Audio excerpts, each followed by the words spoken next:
Today we are joined by an extremely special guest. His name is Dr. Rick Kuyper. If you haven't heard of him, he's a retired FBI agent, special agent, a retired FBI special agent. Can't forget the special in there. He's been a computer forensic examiner for over 20 years. Has a ton of cybersecurity certificates. It looks like over 13. He has 5 degrees, computer science and education. So whenever it comes to technology, this guy definitely knows what he's talking about. And I think it's going to be a great follow-up from our conversation with Alan Dershowitz the other day. So without further delay, Dr. Kuyper, thank you so much for being here. It's an honor. Well, it's an honor and privilege for me to be here. Thanks for having me. Yeah, I mean, like in this information, like this idea, I think just of that, let's say government agencies could want to plant information or, let's say do mischievous things against Americans. It feels like this kind of goes against like things that Americans would want to believe or think is even possible to happen in our government. Right, right. I mean, a lot of us that signed up for the FBI, I would say the grand majority of folks who signed up for the FBI believe that they're doing the right thing and that they're signing up for the right reasons. They want to help fight terrorism, secure a country, put bad guys in jail, whatever. And then my let's see, 2013. So that would have been 14 years into the FBI. I was I became a whistleblower. I raised my hand at the FBI Academy, identified significant waste, fraud, and abuse, and I raised it to my direct supervisor. I was a unit chief, GS-13 unit chief at the time, and raised it to my section chief and my deputy assistant director and my assistant director. And I found myself in the crosshairs of an unscheduled inspection from our inspection division, and they came down and wrote a bunch of demonstrably fictitious, reports about me, and ended up kicking me out of training division, and I got a demotion, 2 GS level demotion, got kicked back down to a special agent.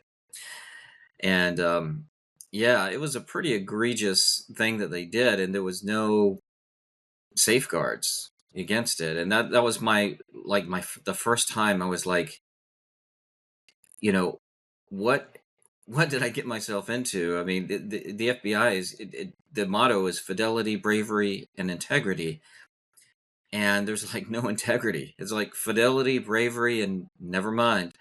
Um, and it was so egregious. It was so obvious what they did that it got the attention of Senator Chuck Grassley.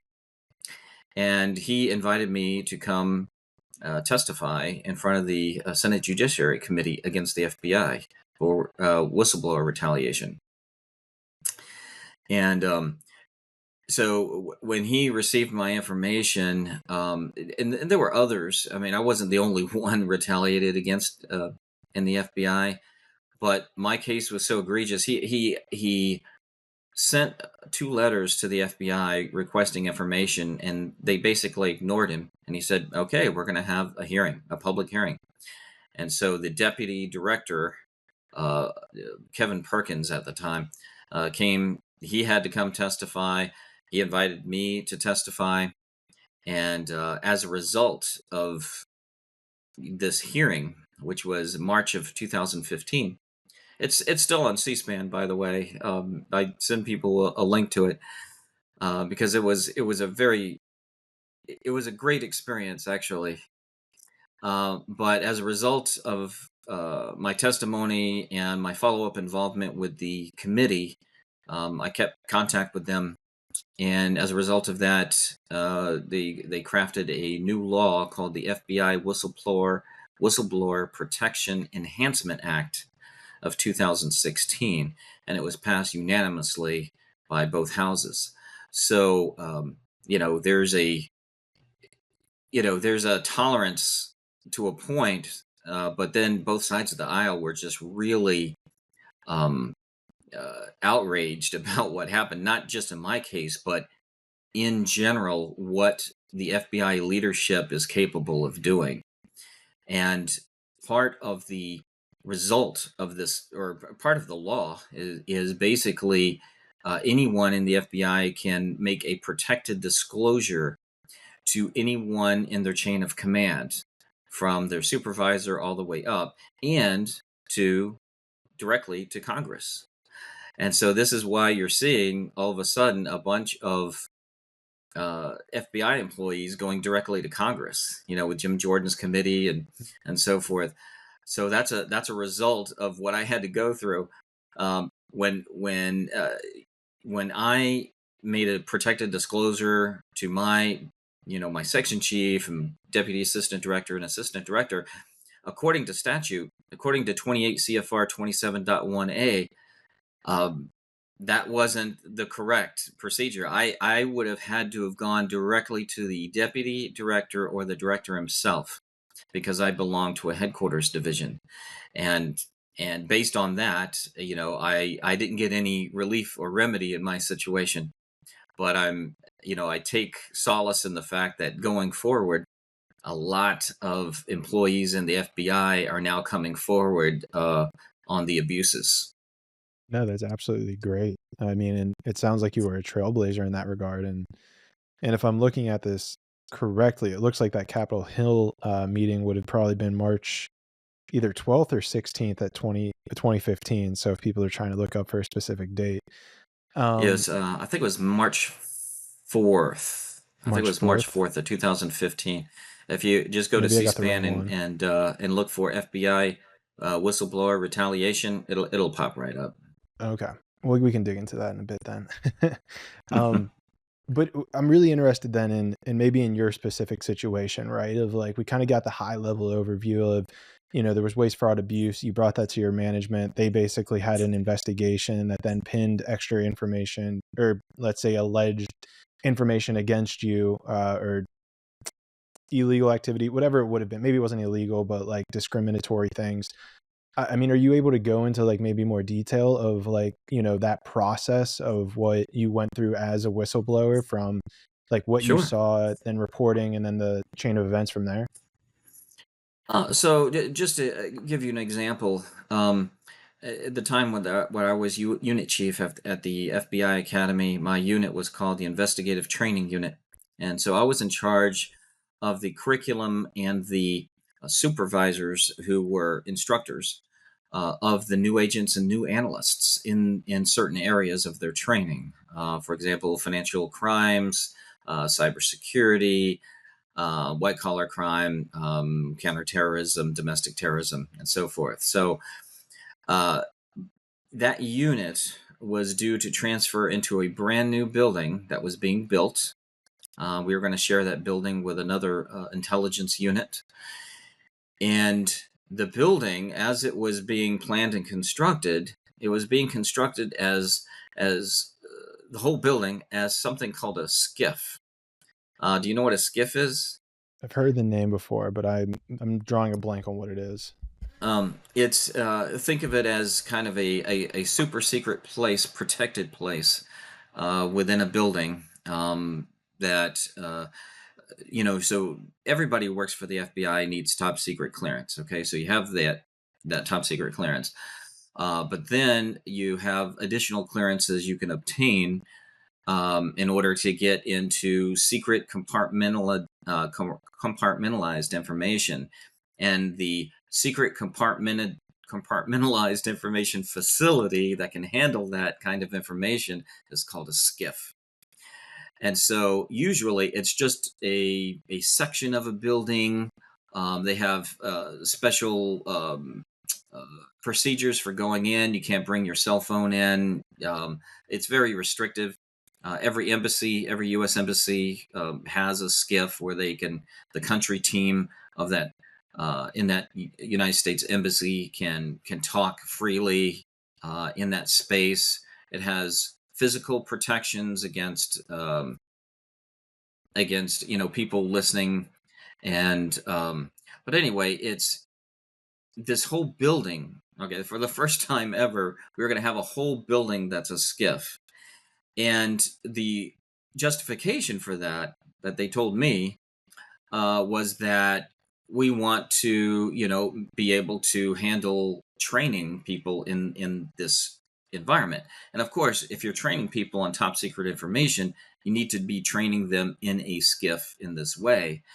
Um, so every system that we use, it's either unclassified, it's classified up to secret, which is most of the FBI internal network, communication network.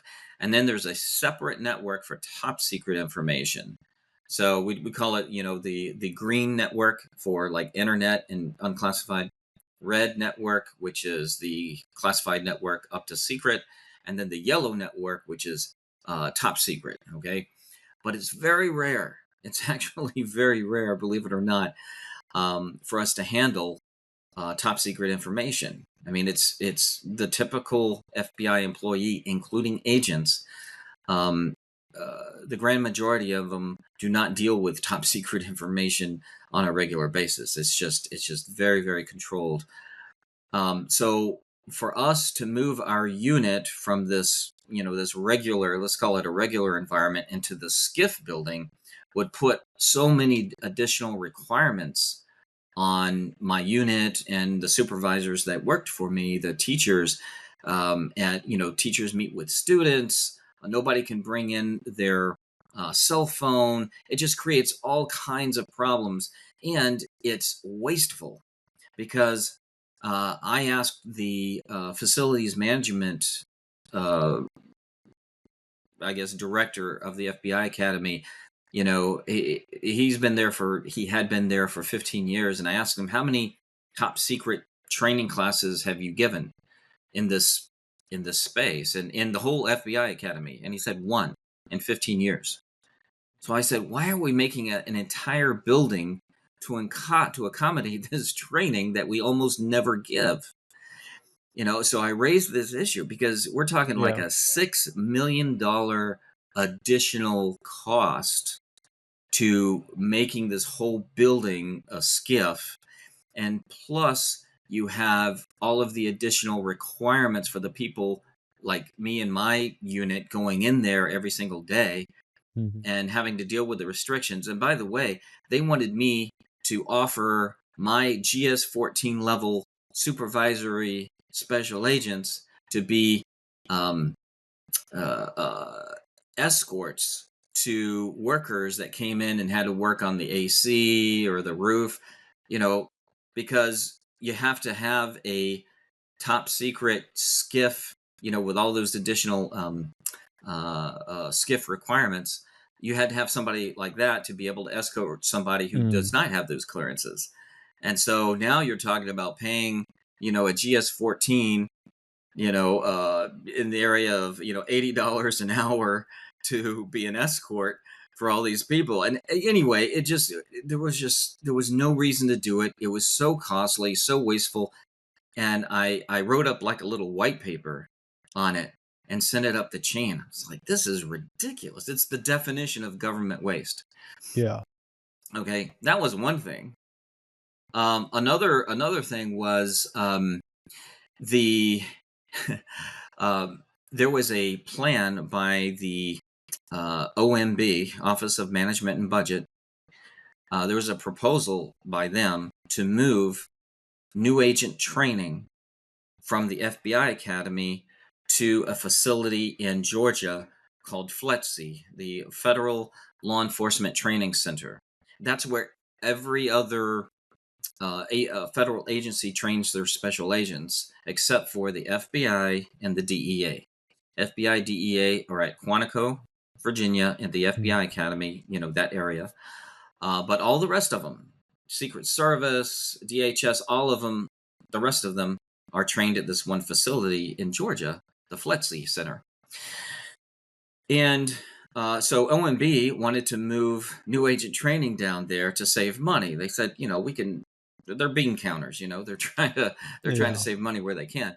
Well, the seventh floor, which is the when we talk about the seventh floor in the FBI, the seventh floor of the J. Edgar Hoover building, which is where all the FBI executives work, they told OMB that we can't move new agent training to this new center because new agent training was inextricably intertwined with new analyst training. And so to rip the new agents away and train them in FLETC with all the rest of the special agents in the federal government, well, that would just break our training to pieces because we're inextricably intertwined. That Is was there a truth to complete that? lie. That's a complete lie. It was a complete lie, and I have the emails to back it up. And I told them when one of our section chiefs at the FBI Academy said, I know this isn't the best way to handle this. This isn't the best, training, uh, strategy. But the people on the seventh floor have already told OMB that we have new agents training with new analysts together in the same environment. And so basically, the section chief was asking about how can we do it after the fact, because OMB is going to send somebody down to the FBI Academy to observe how our training is inextricably intertwined.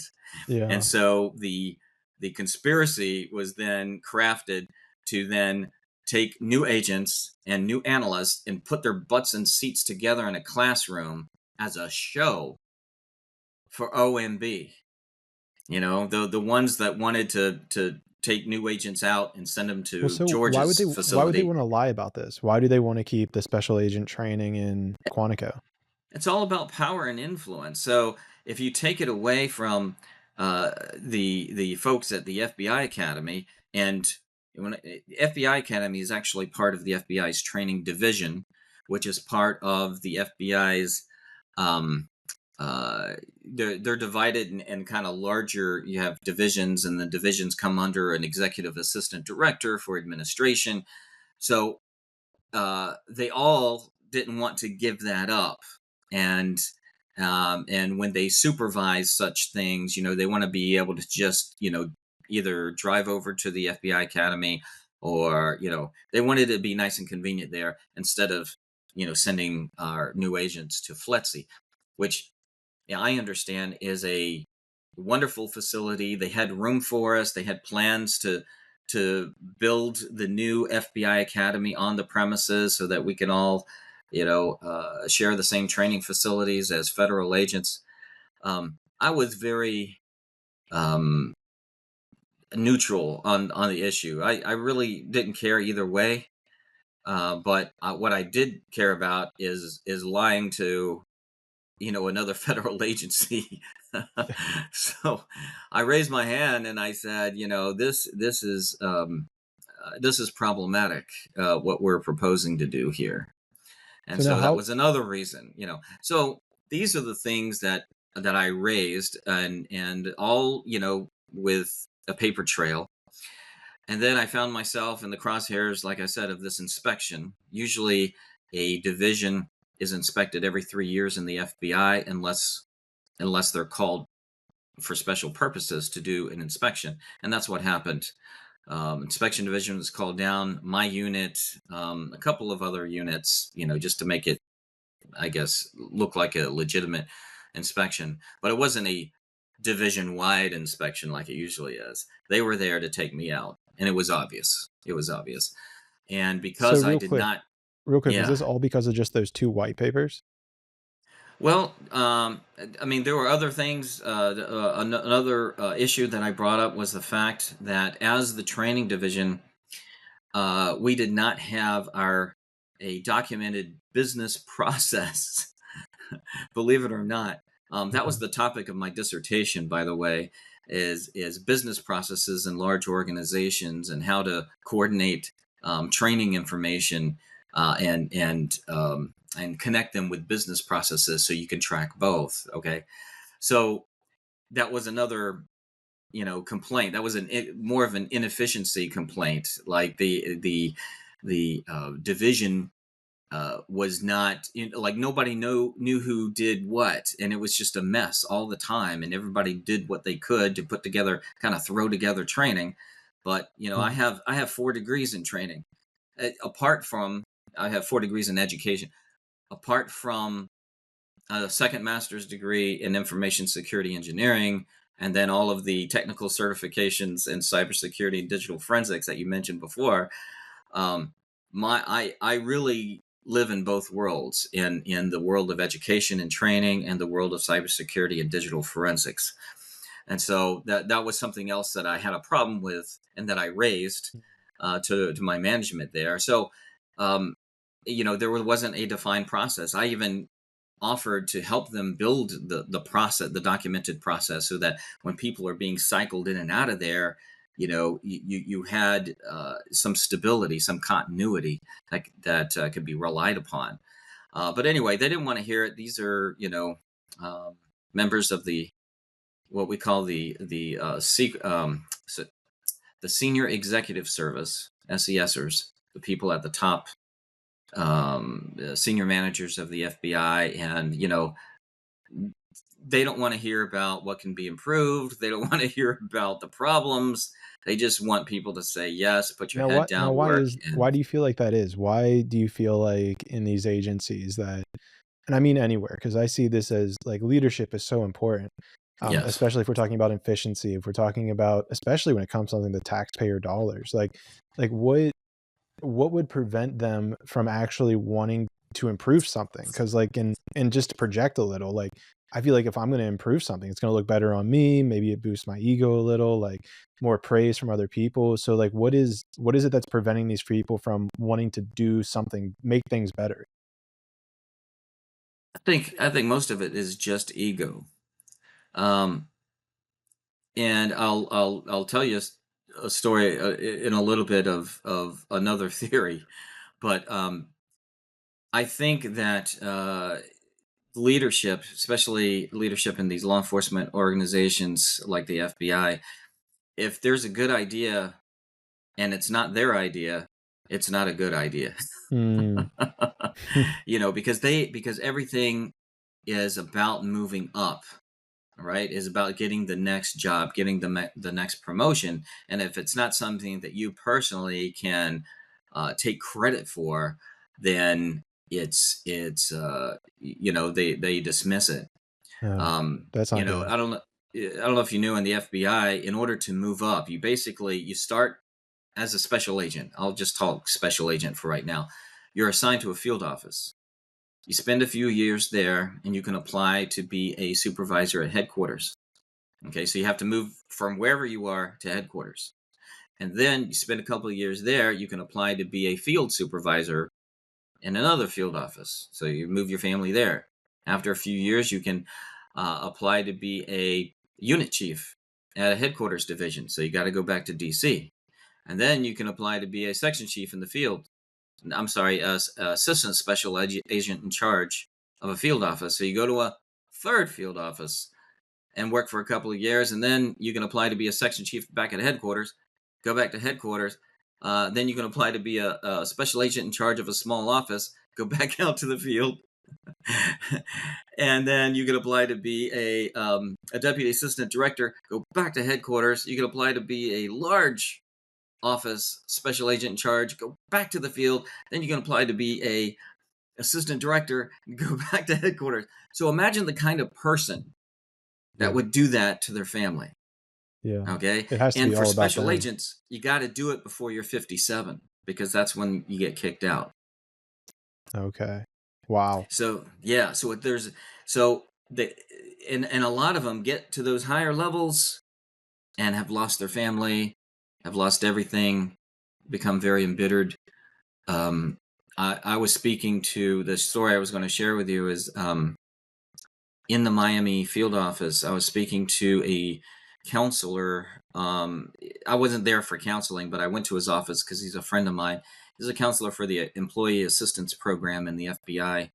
I'll call him Jack. I don't want to get him in trouble. But I went to Jack's office, and we were talking about, this, we've both known people who are good people at the field office level. I mean, as we say in the FBI, we've gone through the door together. We've executed arrest warrants and search warrants together. We've done these things, and they're good people. And then they start on this, going up to headquarters kind of thing. And by the time they get up to like a deputy assistant director or so, they've lost their minds. I mean, it's like they're completely different people, and they make bad decisions for everybody under them, Yeah. and they're very egotistical and they're very selfish. And this guy Jack was telling me, he said, you know what, I really believe as a Christian, we were both Christian, I really believe that there is a spiritual problem with FBI headquarters. I really believe that. And I believe there's Huh. a spirit of confusion and of corruption there that if you're exposed to it too much, it changes you. Wow. So I thought that was, it's a fair theory, as good as Sure. anything else, I guess. No, I mean, and I always love, I mean, obviously this podcast is about consciousness, and I'm very spiritual in my own right. So I know that's an interesting little gap there. I mean, what, like, there's a spiritual problem within the FBI. Like, how do you think that that is, let's say, manifesting? Is that due to this nature of needing to leave and come back? Do you think it's subconscious? Like, what could be fixed about it? Like, I'm interested in your thoughts there. Um, well, first of all, I think the way that you promote people within the FBI has to change. So, as I said before, I think once you get up to the higher levels of the FBI, and you have to get there as soon as you can, because the average FBI agent comes in at the age of 30. That's the average. The minimum is 23, but you have to be 23, but you also have to have a 4-year degree and plus 3 years of professional experience to be Mm. eligible to be an FBI agent. So you're really starting, and like I said, the average is 30. That's what most people, special agents, come in. So from 30 to 57 when they kick you out as a what we call an 1811, that's the job family. You have 27 years, right? And I don't know, actually I never bothered counting how many times you got to move to get up to that spot, leadership position of the FBI. But you got to do it a lot, and it takes a toll on your family, and most that get up to that level, like I said, have lost their family. They've gone through divorces. They're on their second or third wife or whatever.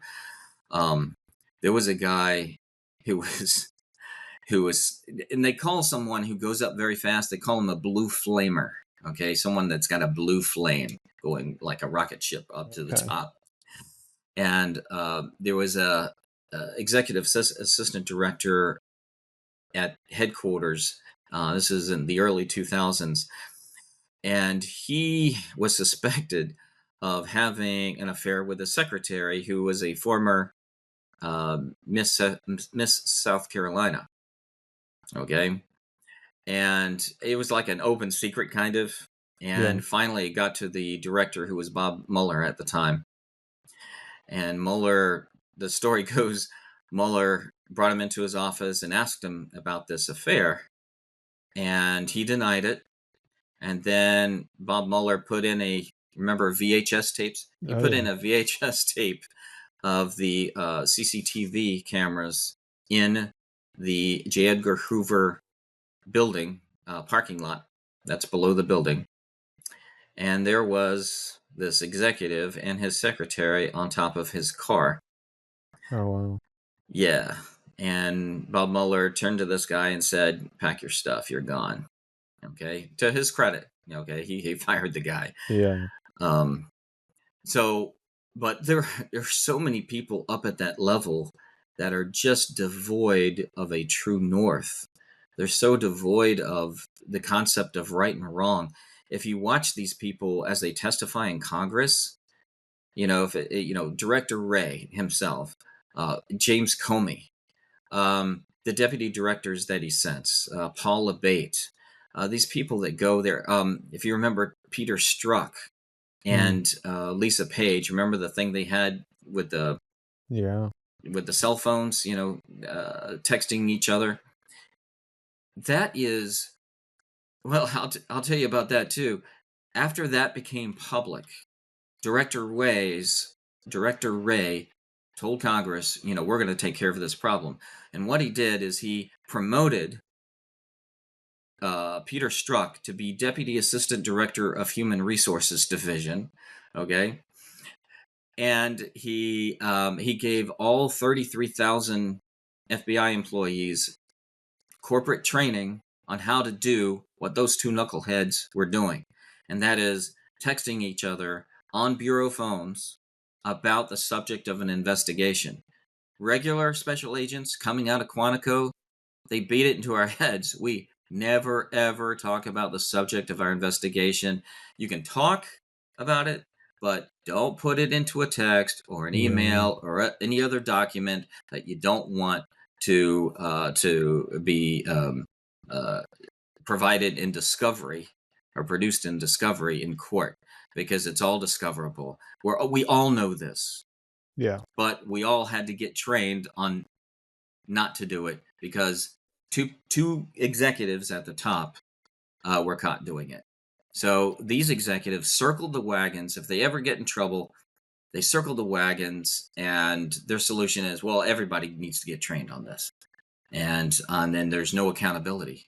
That's something else that needs to change, is that there has to be real consequences for people, especially at the top, that have larger span of control, larger responsibilities.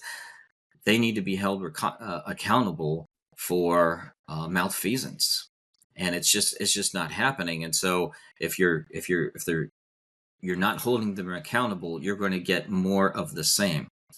And and that's it. Just makes the whole organization, it just kills the morale in the organization when that happens. 100%, and I'm glad you brought that up because that was something that kept, like, poking in my mind, this idea of accountability and responsibility and, I mean, even transparency at some level. How, because you see it time and time again, whether it's large corporations, whether it's, FBI, whether it's CIA, whether it's even congressmen and women. It seems, at least as, like, a common man or from the American people, the US citizens, there's never accountability. It seems like, anytime I hear a court hearing and all of the evidence, whether some of it's manufactured or not, I don't know, but all the evidence points to wrongdoing. It's like, okay, great. Like, yeah, we know. And then the congressmen and women will get up there, they'll point their fingers, they'll yell at them. And it's like, yeah, great. But we know that this person isn't going to jail. I mean, I think Hillary Clinton was a perfect example with her emails, which Yes. from a cybersecurity, I'm sure you could talk about. But like, it seems like there's never accountability, right? It's the whole rules for thee, but not for me mentality. Do you ever see that changing? Like, what are some issues and what are some solutions that could fix that? Ooh, well, if they actually put in new policies that would help enforce the accountability, that would be good. I mean, the FBI has a program like other federal agencies called OPR, the Office of Professional Responsibility. So this is when, if you get caught soliciting a prostitute, or a DUI, right? Um, some believe it or not, you would be very surprised to learn about the different things that happen with FBI employees. People stealing drugs out of the drug vault, and money out of the valuable vault. It just goes on and on.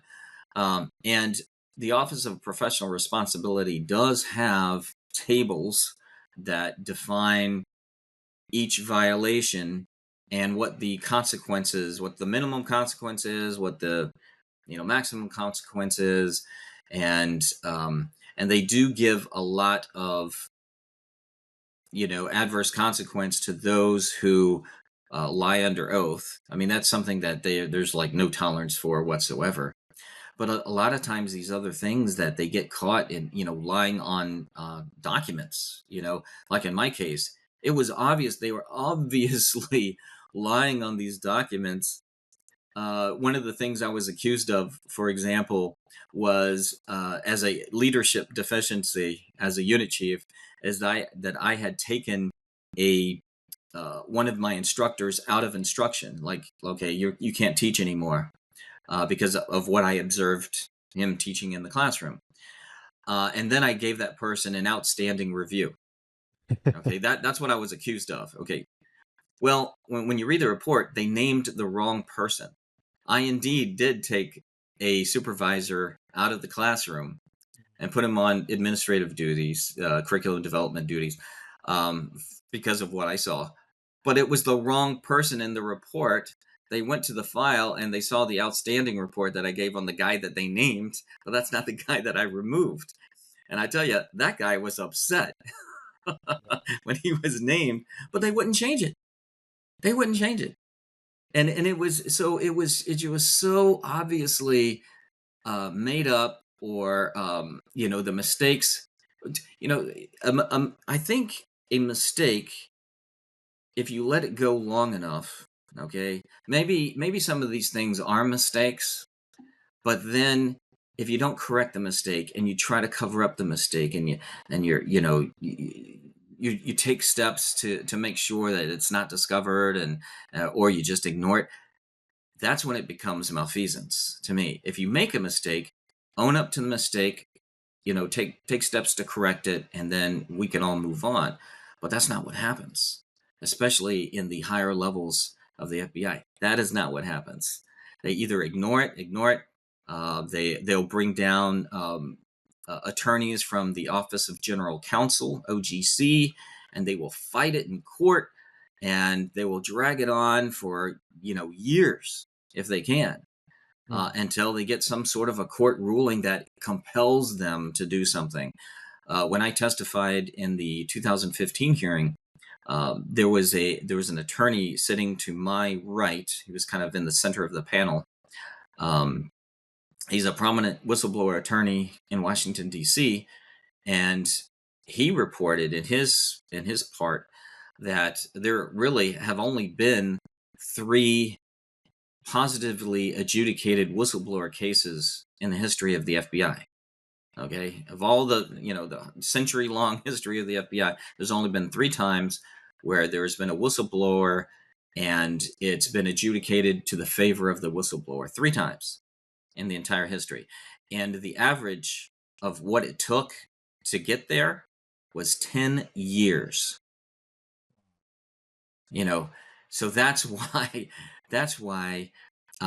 when so I guess one of the remedies is to bring it in front of Congress and expose it to the world, like we did in that case, and like the whistleblowers are doing now. Well, and I'm sure even just conversations like this, right?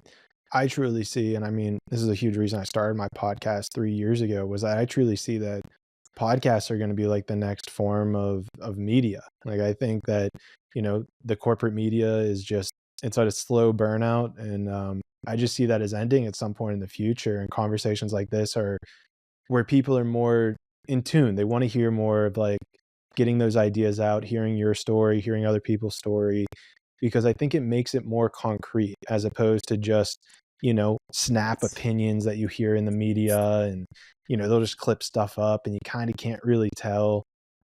So, I mean, I appreciate you kind of, like coming forth with all of this, wanting to speak on it.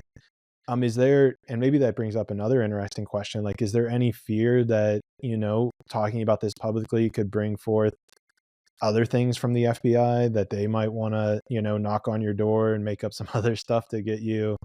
Is there any fear there at all by talking about this?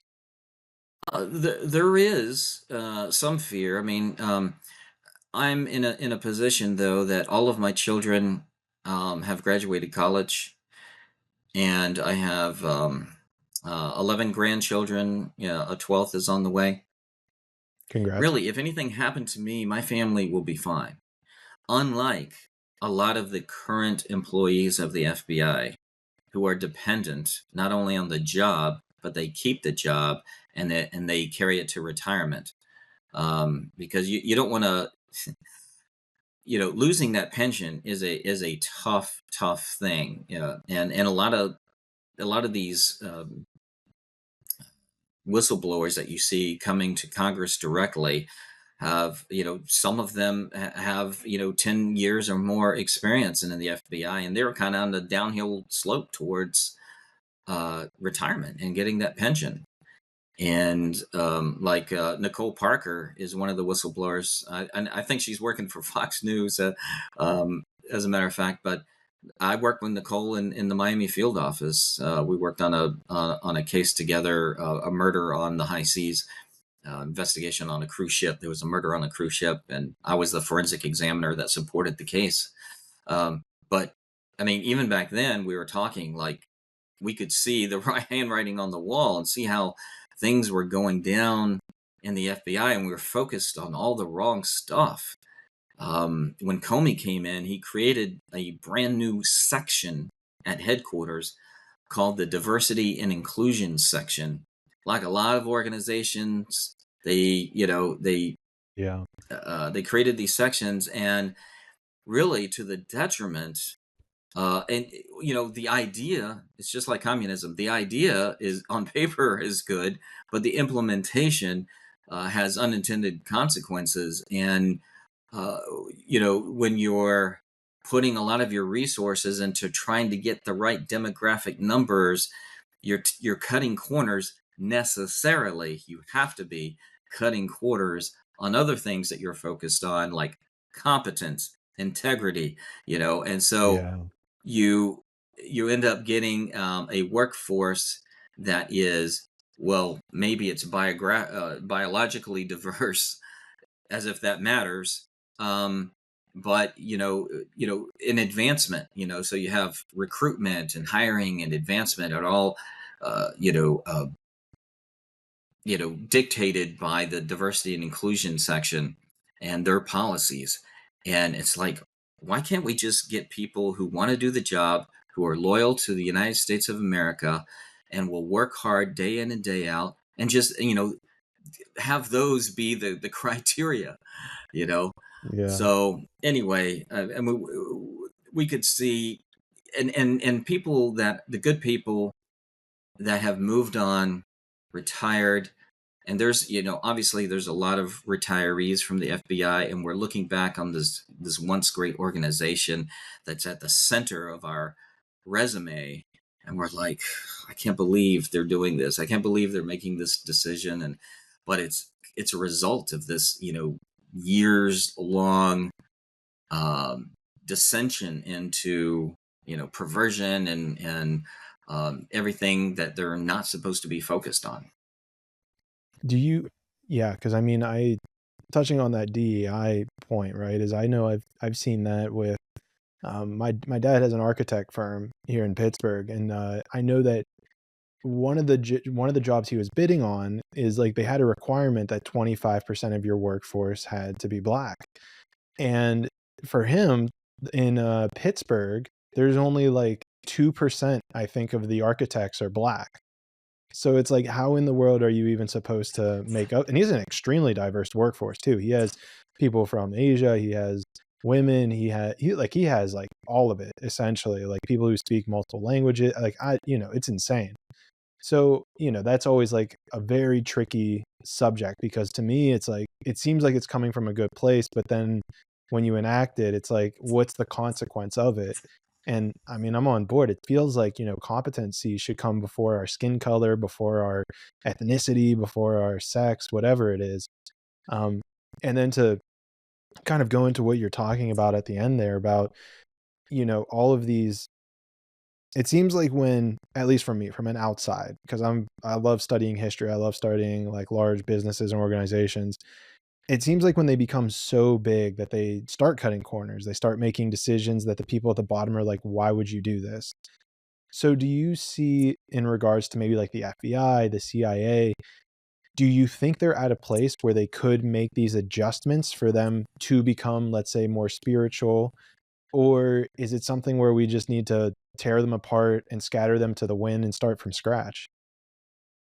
That's very difficult. I mean, for those who have worked inside of these behemoth organizations, I think it would be very difficult to like dismantle and then start from scratch. But what you can do is appoint good leadership at the top.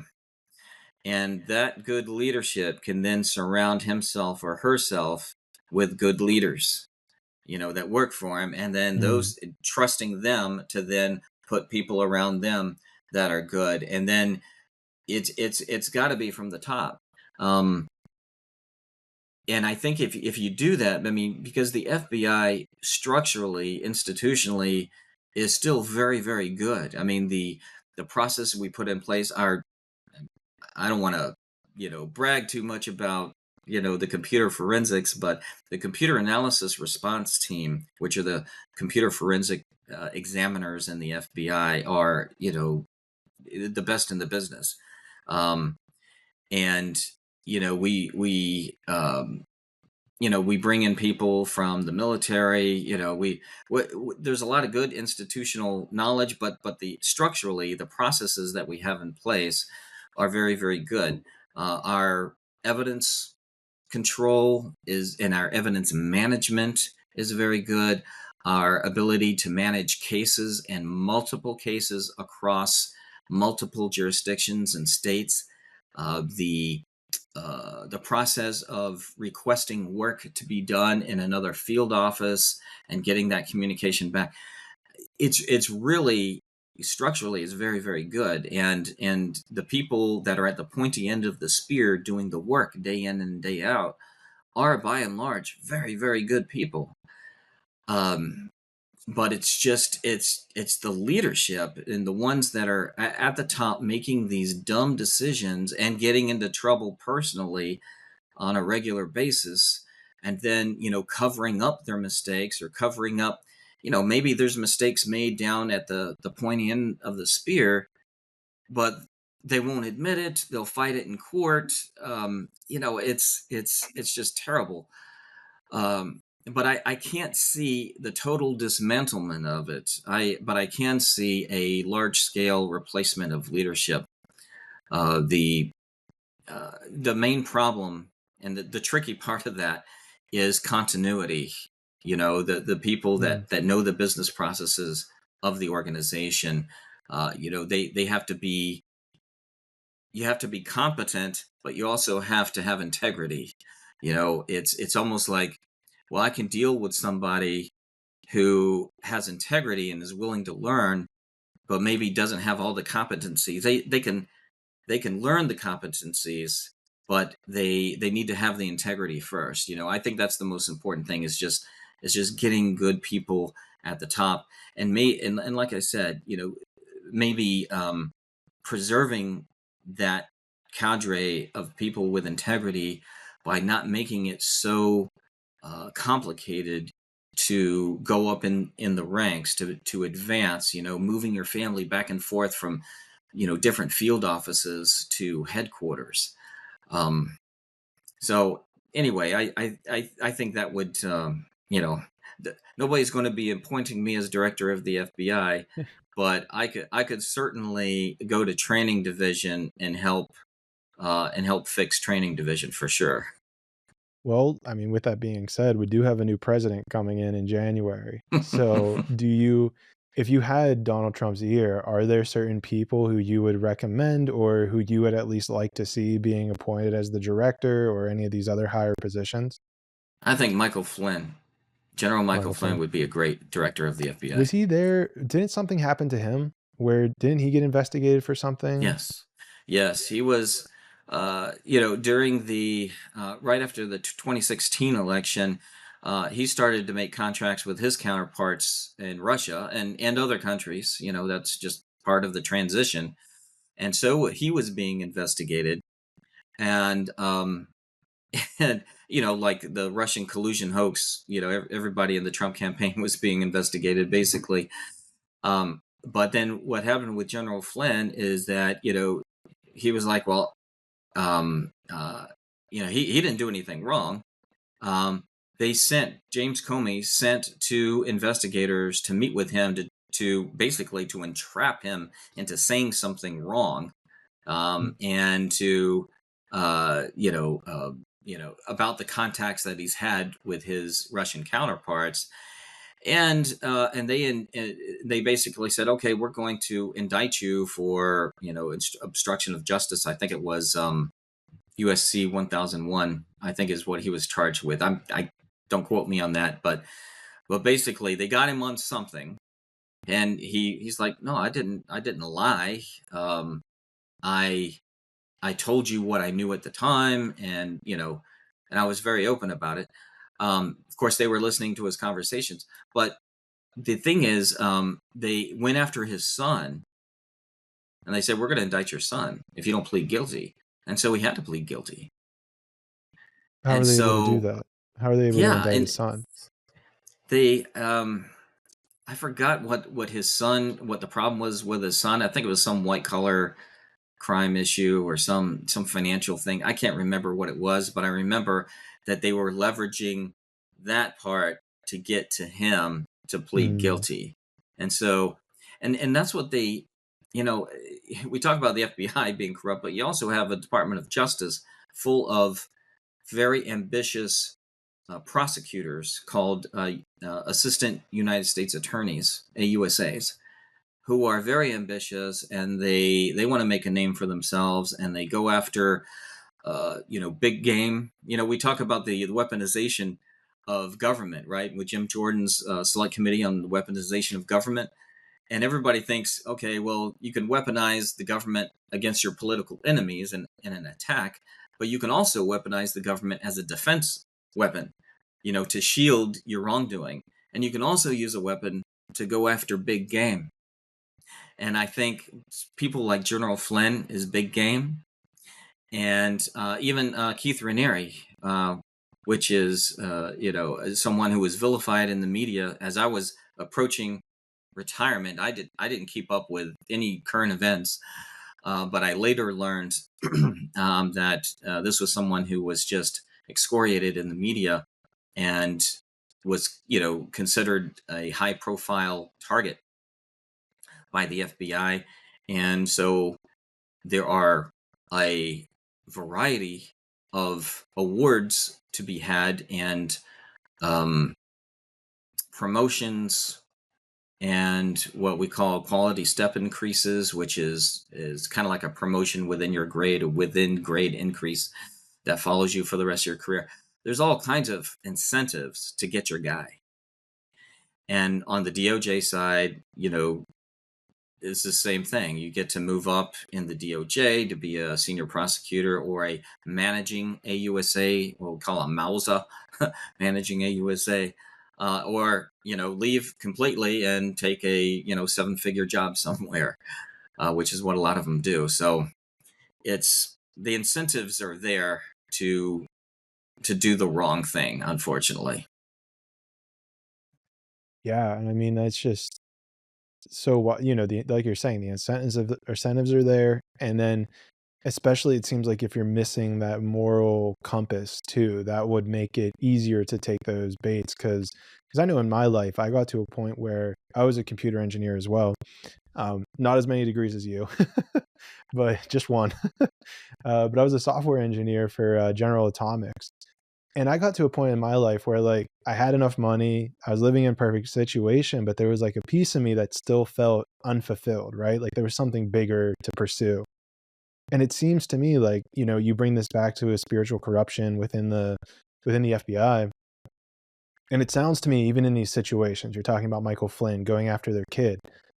Like I feel like, anyone who has a family wouldn't want to do that. Like you wouldn't want to like go out of your way to make this like do this illegal thing to someone else's son in order to get a leg up. So I mean, and maybe that's a part of the issue, right? We were talking about earlier where you're saying how they have to move away, move back, move away. That's not going to constitute a stable, healthy relationship within a family. And so if you break that, you might find yourself struggling for meaning. And then the only thing that's left there is your career because you're sacrificing everything for that career. So then, well, why not hurt someone else's family? Because you were hurt in the pursuit of your career. So why not do it to someone else? Yeah, that's a good point. I mean, I guess there are a lot of different reasons for lacking morality, lacking a moral compass. Um, and I being on the front lines of a lot of bad stuff. I mean, the computer forensics examiners in the FBI, they support all programs from counterterrorism, white collar crime, organized crime, but the half of all of the devices and the work that is done in computer forensics in the FBI is child pornography. And so, you get some insight into, how bad human beings can be. Um, so, when you work in this field and and before I was a forensic examiner, I was a regular special agent investigator. I had my own cases where I would ask the forensic examiners to work on my case.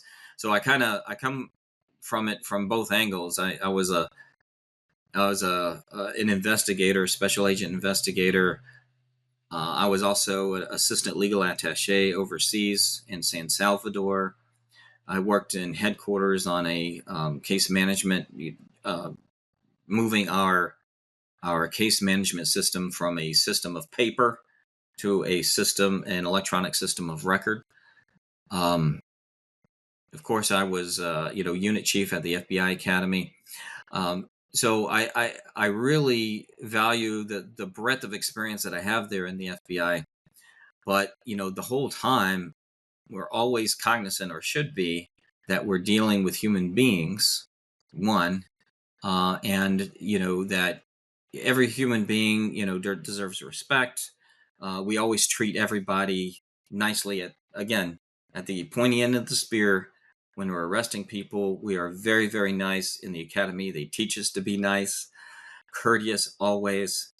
um, but what I've seen lately is when these good agents are then told to do things that they know they shouldn't be doing. Like, for example, the January 6th, protesters that are there, they're going and knocking on doors of people that were just, they didn't go in the Capitol. They didn't, they were just there.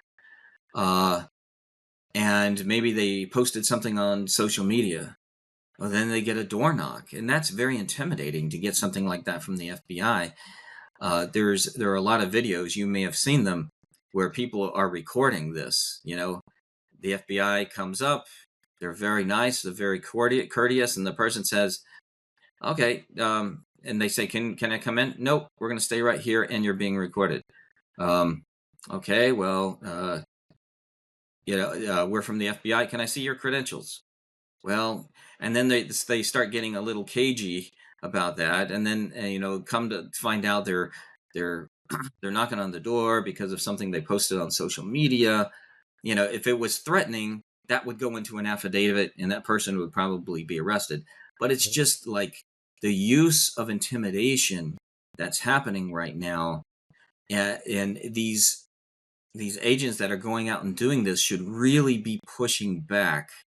I certainly would be. Steve Friend, who is one of the FBI whistleblowers that have reported on he was a member of SWAT, and he was being told to go after these, January 6th grandmothers and with SWAT.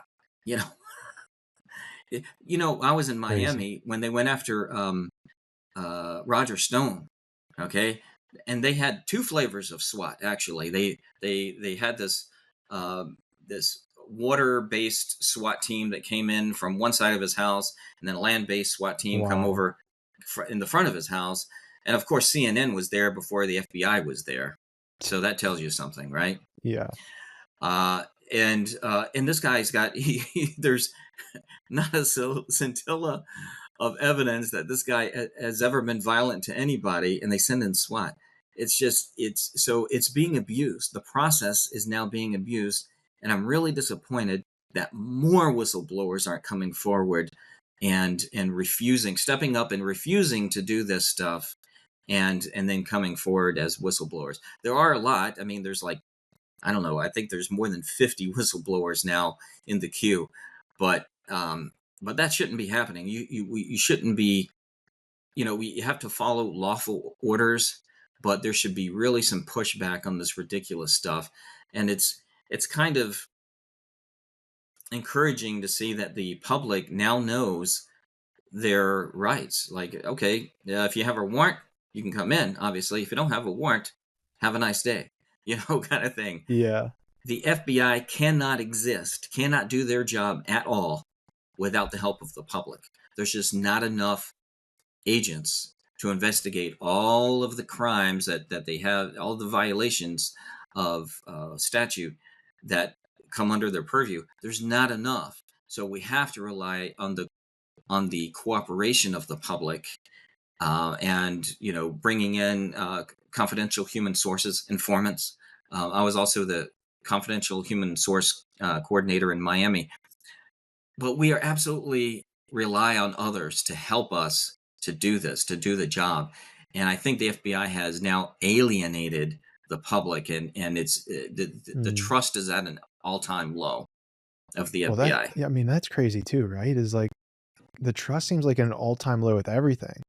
I mean, in the last 4 years, doctors, there's no trust there. FBI, no trust there. CIA, I mean, how much information's coming out about JFK and 9/11? No trust there. Bringing in our government to the mix, I mean, no trust there. And I don't know, it seems like it's priming us for a very interesting, let's say, moment in time where this is all gonna come to a head. It seems like at something. And, the other thing I think, that's kind of feeding into this, you kinda touched on, and we touched on it when I was talking with Alan Dershowitz, was, um, he had a book, it was called Price of Principle, and so, like, that idea of, like, what was it? Like, integrity, being like, following your moral compass, right? Like, Right. no matter the consequence of what that entails, like, being able to put your foot down when you need to put your foot down, because it sends a signal, I from a spiritual place, right? It creates a ripple, right? It creates that butterfly effect that maybe someone else will do it, another person will do it.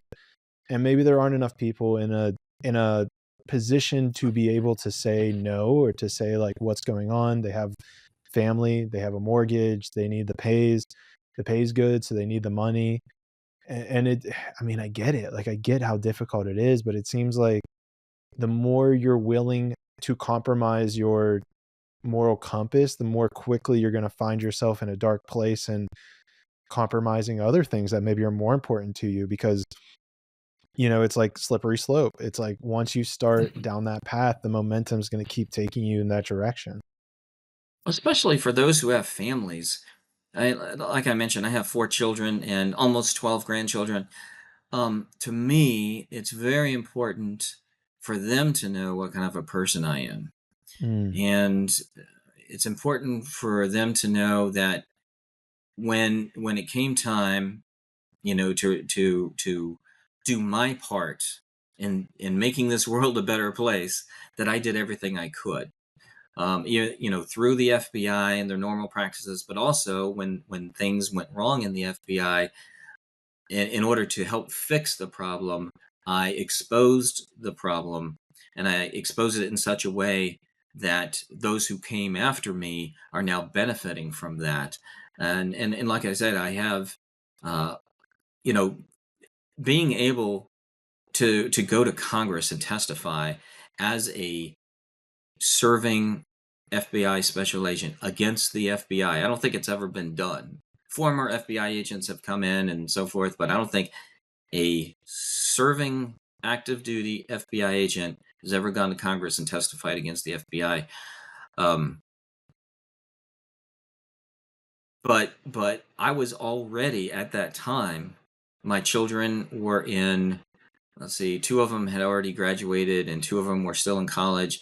But I had built up my credentials to the point where if they did decide to fire me for doing that, um, I would land somewhere, and we would make it. We have a good family. We're strong. We're together. We have a good network of people that support us, and I think we would be absolutely fine. as a Christian, I always believe, God who created the entire universe has managed to take care of my little family just fine. So, but there are people, good people in the FBI that, like you said, they're very hesitant because they're not in that situation. Maybe they don't have a support network as strong as I did. Maybe, um, they're still very dependent on the security of having this government job to get them through financially, and so forth and so on. So the real heroes are those that lift their voice and raise their hand in spite of all that, So and what they would still be, do the right thing. yeah, what would be some good advice maybe now that you've been on the other side of this? And I'm sure a lot of this is going to be easier said than done. But if, let's say there's a 30, 32, 33-year-old, you know, agent, special agent, but they have a family and they're noticing things going wrong, like what is good advice that you could offer that person?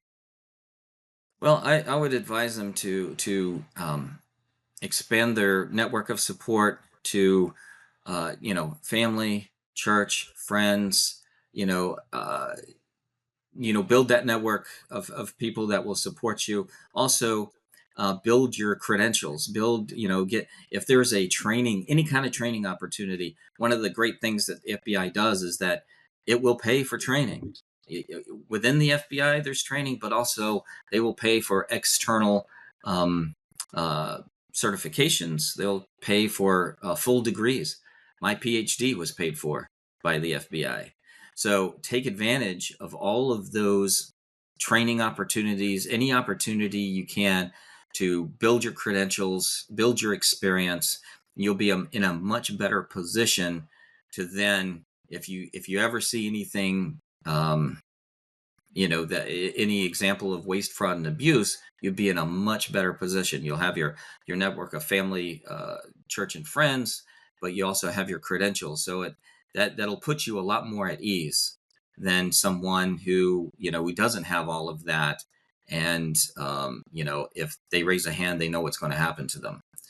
Um, One of the things, to Senator Grassley's credit, is that he flat out asked Deputy Director Kevin Perkins, who was on the panel after my panel. He said, "Will the FBI commit to not further retaliating against Dr. Kuyper as a result of his testimony at this hearing today?" And put him on the spot. And the deputy director, of course, was kind of shamed into it, maybe, but he said, "No, yeah, well, we're not gonna retaliate against him for this. We want to be better. We want to, Yeah, of he course. gave all those things. Yeah, all the But little, Congress, that's something else. Is know what your rights are as a whistleblower, and do it the right way. You can't just see some example of waste, fraud, and abuse, and then go right to the papers and report it. You could get fired, and you're not going to be protected. You need to know who to contact. Anybody in Congress, your supervisor, anybody in your upline, in your chain of command. So know, be familiar with the process of what to do to make a protected disclosure. Some of the people that have come after me, even before the current wave of whistleblowers, um, they they have told me, they've contacted me, and they said that I have to give you a lot of credit. I was successful in my whistleblower case because of what I learned from your case. there you go. So the things that went wrong, Yeah. and so I said, well, that's great. That's I'm so glad that you were able to learn from my experience, and some of the things um, that I didn't do right to protect myself. But educate yourself on the law, and in the process, and how to make these disclosures. Build your network, build your credentials, and you'll be fine. They say that smart men learn from their mistakes, wise men learn from other people's mistakes. So so I'm sure at That's some good. level they appreciate you being the trailblazer for that. Um, Yeah, but Dr. Rick Kuyper, I mean, this seems like a good place to kind of close on. I mean, I really appreciate you being here. I love leaving my guests a little bit of time. If you want to speak to the audience, things to promote, I'll drop your links down Sure. below so people can find Yes. you. But any final thoughts or words, the floor is yours. Sure. Sure. We didn't talk specifically about the Keith Raniere or NXIVM case, Mm. but it is an important case. I believe it could be a watershed moment when the truth comes out about what happened in this We case. talked about it briefly with Alan Dershowitz. Yes. Did he mention what the government has admitted to in this case? I don't think so, no. So, I mean, we've known for a while that the FBI has well, while in the custody of the FBI, some evidence that was used at trial was actually changed. Okay, and that actually was brought up at trial, right? Basically, we're talking about two devices. We're talking about a camera with a camera card, and we're talking about an external hard drive that supposedly held backup copies of photographs. The external hard drive is where, in this case, they found child pornography or alleged child pornography. But the two devices that we're talking about here is just basically the camera card and the external hard drive. Well, we know from the FBI's own forensic reports that the camera card was changed. The last access, you understand computers, the last access dates were updated 6 months after it was seized. Okay, so that tells you that at the very least, it was accessed at least one time, if not more. We can see from the chain of custody that several people who had no authority to review that evidence checked it out of evidence control, what we call an evidence control facility or evidence control unit, checked it out without, they were not computer forensic examiners. They were not trained in forensics and how to preserve the evidence. They checked it out for review, according to the chain of custody, without any explanation, checked it back in. So that happened several times. And then the last time it happened was 6 months after it was seized. And one of the responses from the government in these filings that have happened, I'm not part of like the legal team, but I have been, they copy me on the legal filings and, and get my input into the technical issues. But in one of the responses from the government, they actually admitted something that I have never seen in my 20-year career in the FBI. Okay. And it's two sentences. I'll just read it to you. Okay. All right. And I think I have it close by here. Yes. Okay. So they had to admit that they accessed the card without a write blocker. They had to admit it. Forensically, you can't get away from it. But they said the access wasn't for, nefarious purposes. So here's what they said, okay, in this response. This access was not the result of law enforcement tampering, as Raniere's motion claims.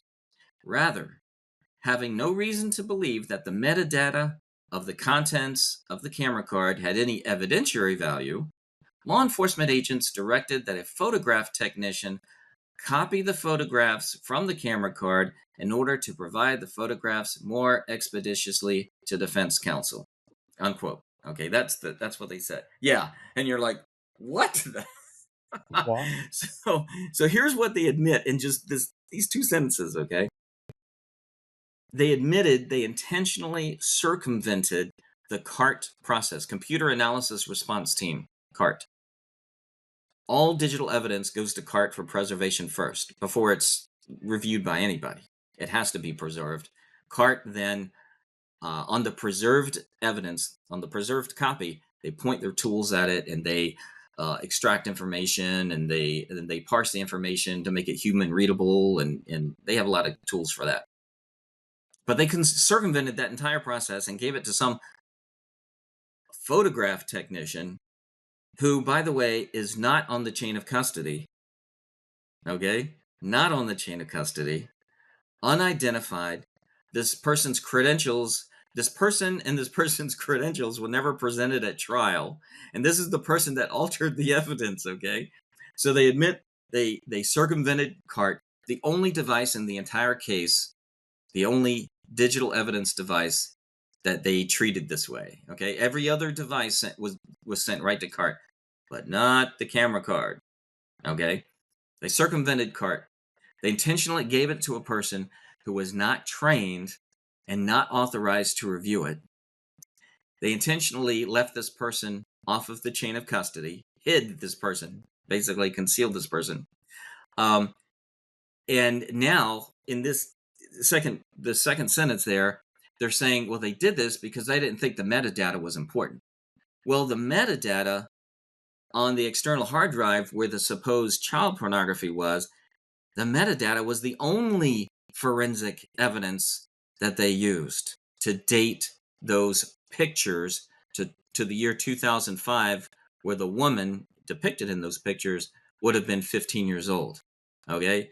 So, so on one hand, that was what they relied upon for the core of their case. And by the way, Keith Raniere is serving his 120-year sentence right now.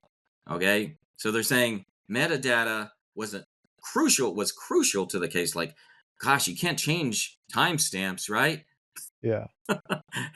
So you have file system timestamps that like Windows controls, right?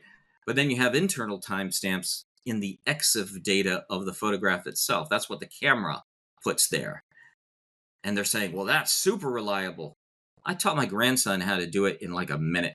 It is Yeah. super easy. It is. But they testified. They lied in trial, and they said that it was very reliable. But this new thing, this was just disclosed. This fact that they had given it to this person who wasn't on the chain of custody, unidentified, couldn't be brought to trial to be not interrogated, but direct examination or Yeah. cross examination. This is outrageous that they were able to do this, Sounds and illegal. the judge in this case is just like not even addressing it. Like, how can you Yeah. sweep this under the rug? We talked about accountability. There needs to be some accountability. Yeah, and I think when we were talking about this, Alan Dershowitz was saying that there needs to be some procedure changes, right? Or being able to review cases like this a little bit more expediently. Do you feel like there's any changes on behalf of maybe the CART process or anything within the investigation part of this, such that these types of tampering can't occur? Or like, is there something there that could be updated? Well, I failed to mention that not only was I a digital examiner in the FBI, but I also taught the digital examiners, and I taught the teachers of the digital examiners. Okay, so I taught them how to teach digital forensics, and this is all run out of the FBI lab, Hmm. or not the FBI lab, but the Engineering Research Facility, Office of Training. Boy, Office Operational Technology Division. Okay, Operational Technology Division is where this is all managed. But it was. I know what procedures there are because I taught the teachers of those procedures to teach them so I know what they've been taught. I know what the training is. I know what the policies are, and the training and the policies are sufficient. Okay, they are absolutely sufficient. The problem is they just didn't follow the procedures. Chain of custody is like paramount, right? Preserving the evidence is paramount. We consider the preservation of evidence, putting a write blocker, a device that Yeah. prevents the alteration of the digital evidence. That process of putting a write blocker between your computer that you're doing the examination on and the evidence, that process it's called a critical process, because if it is compromised or you skip it, then now you're risking the entire case. You're risking the admissibility of that evidence. All right. So when I taught in the program, and if any of the examiners failed to use a right blocker on the evidence, it is an automatic fail. They could be the best at finding, doing the analysis and finding the relevant evidence within, the forensic copy that's been made, and they could be great at the tools and everything. But if they fail to put a right blocker on the evidence, they fail. That's how important it is, and that's what happened in this case. It's so wild to me. And I Yeah. mean, did this just get overlooked in the original sentencing? Well, if I, only had access to the transcripts, Okay. and yes, on cross examination, the FBI's expert witness, who was the forensic examiner in this case, um, he did admit that. Well, yeah, it does kind of seem like it was altered in the custody of the FBI, and then it was just like dropped. And I'm not an attorney. I'm not in their shoes. I wasn't part Yeah. of the stress of everything that went on. But to me, if I were there, if I was there, I would like immediately like, we have to move to dismiss this piece of evidence, to Yeah. exclude this piece of evidence, because not only was it altered while in the custody of the FBI, but it was delivered to that forensic examiner by his own admission in an unsealed container. So it was in an unsealed baggie in an unsealed box, and he has no idea who last unsealed it. In the FBI, when we are transferring evidence from one person to another, you have to, if you open the evidence, you have to reseal it before you give it to somebody else. You reseal it, and then you put your initials and the date across the Mm. seal. Then the next person can say, "Oh, okay.